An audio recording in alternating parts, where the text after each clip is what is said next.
मतदार बंधू आणि भगिनींनो,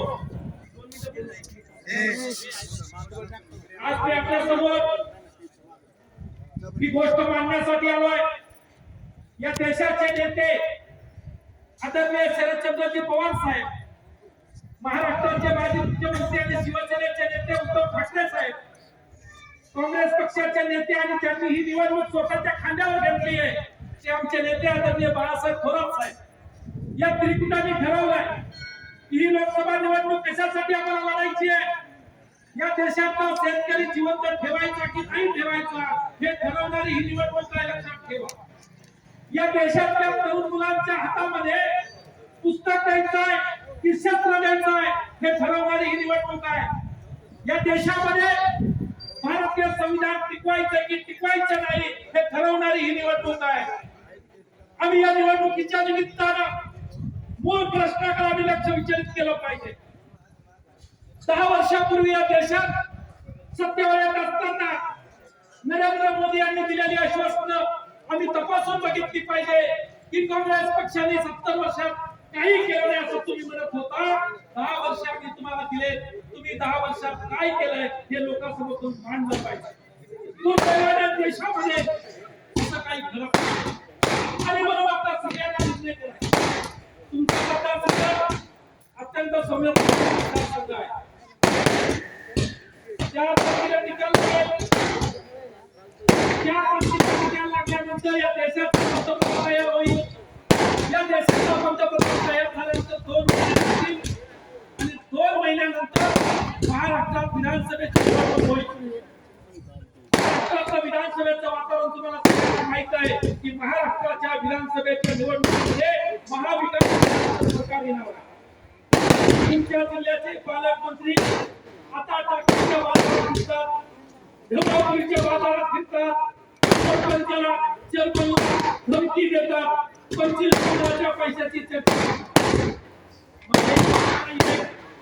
ज्यांनी धनंजय गाडगे चोरला, विठ्ठलराव पाटील साहेबांच्या आदर्शाचं मात्र केलं, ते आता आम्हाला आदर्श गोष्टी सांगायला लागले। माझी तुम्हाला विनंती आहे, हा निर्णय अत्यंत महत्त्वाचा निर्णय आहे, तुमच्या मुलांच्या भविष्याचा निर्णय।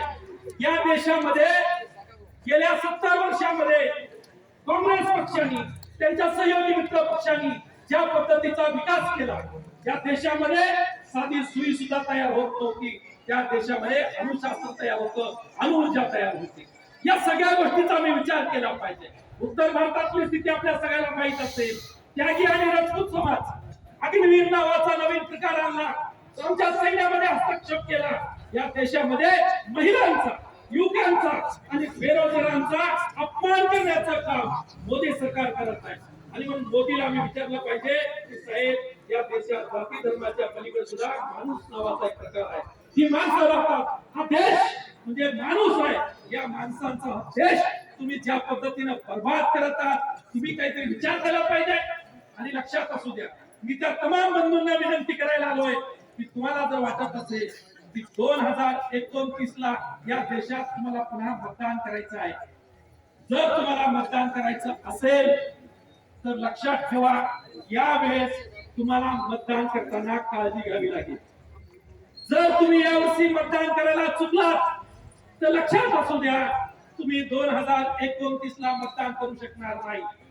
कारण या देशामध्ये कोणत्याही तानाशहाच्या हातामध्ये बेबंदशाही जेव्हा येते, जेव्हा बेबंद माणूस होतो, बेढुंग माणूस होतो आणि मदमस्त सत्ता हातात येते, तेव्हा तो संविधान बदलत असतो, तेव्हा तो कायदा बदलत असतो आणि तो हिटलरच्या वरती जाऊन या देशातलं संविधान बदलू शकतो, या देशातला कायदा बदलला जाऊ शकतो। आणि म्हणून यावेळेस तुम्हाला गंभीरपणे विचार करायचा आहे। शेवटी पण जाताना मी एवढंच सांगेन की जो लोग पानी से नहाते हैं वो अपना लिबास बदल सकते हैं, जो लोग पानी से नहाते हैं वो अपना लिबास बदल सकते हैं, लेकिन जो पसीनों से नहाते हैं वो इतिहास बदलते हैं।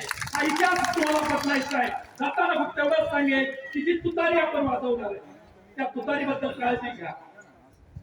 आपण लोकांना सांगतो जय हरी वाजवा तुतारी, असं नाहीये। जय हरी माणूस जो वाजवतो तुतारी, ती तुतारी लक्षात ठेवा। माणूस ती तुतारी वाजवतो ते चिन्ह आपलं आहे. एक भीती अशी आहे की वोट ऑफ पर्सेंटेज ज्याला आपण म्हणतो, मतदान कमी केलं जाण्याची शक्यता आहे. लोकांना भीती दाखवली जाण्याची शक्यता आहे. विशेषतः दलित मुसलमानांचं मतदान कमी केलं जाण्याची शक्यता आहे. महाराष्ट्रात पहिल्या आणि दुसऱ्या टप्प्यात ज्या निवडणुका झाल्या त्या निवडणुकीमध्ये कमीत कमी 50% आणि जास्तीत जास्त 57% मतदान झालंय. याचा अर्थ असा आहे की प्रस्तावित व्यवस्था उलटता येत नाही असं ते मतदान आहे.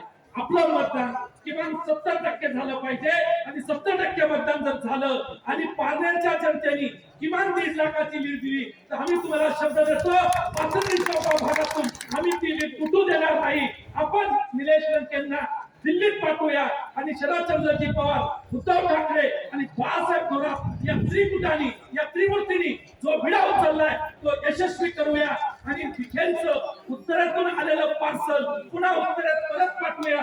दोघे काही तुम्ही ते घेऊन जा एवढी विनंती करूया आणि थांबतो. जय हिंद, जय महाराष्ट्र.